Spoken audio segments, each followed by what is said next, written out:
here. You know, like he stuck up for the little guy, you know. So that's what I grew up listening, you know. So you listen to all these stories, and when you're a kid, you put Sinatra on, and you're like, should I shoot myself now or later?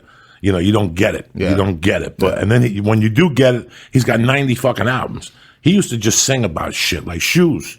I love my shoes. He would, you know what I'm saying? How many cities did he go to? He loved L.A. L.A. was his lady. New York, New York. Yeah. I think he sang one about Chicago. Yeah. You know, he didn't care. Listen, you're doing this thing.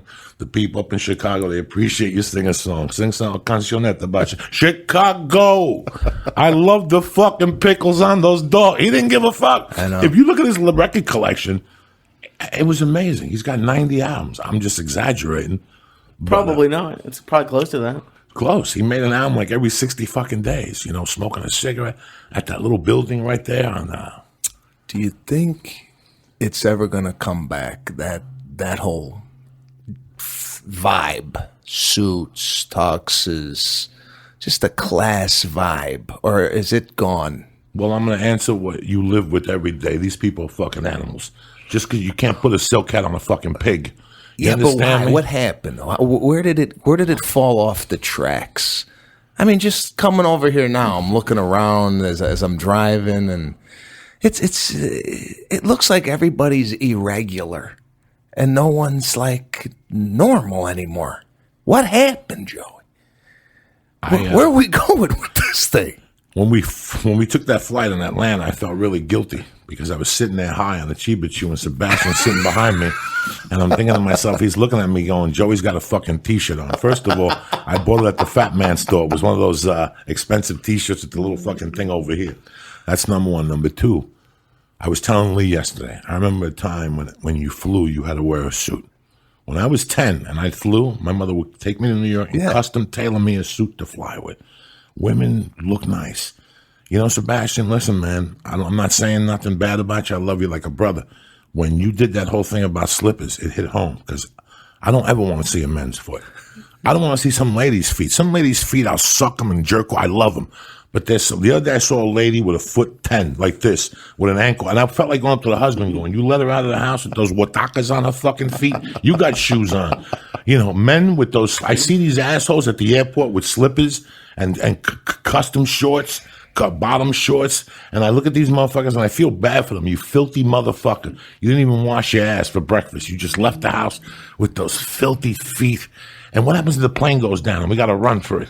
You're going to be bad. You're going to lose a fucking slip. What if you're on the 101 and fucking there's a car accident or earthquake? You got to run the 101 with a broken fucking slipper like Tarzan because you want to be Johnny Cool and leave the house with a fucking slipper on. I wouldn't put a slipper on this fucking dead foot if you paid me. You understand? I got those fungi toenails. I don't even want them out. At the airport, I saw a dude that had one of those, you know those eagle beaks?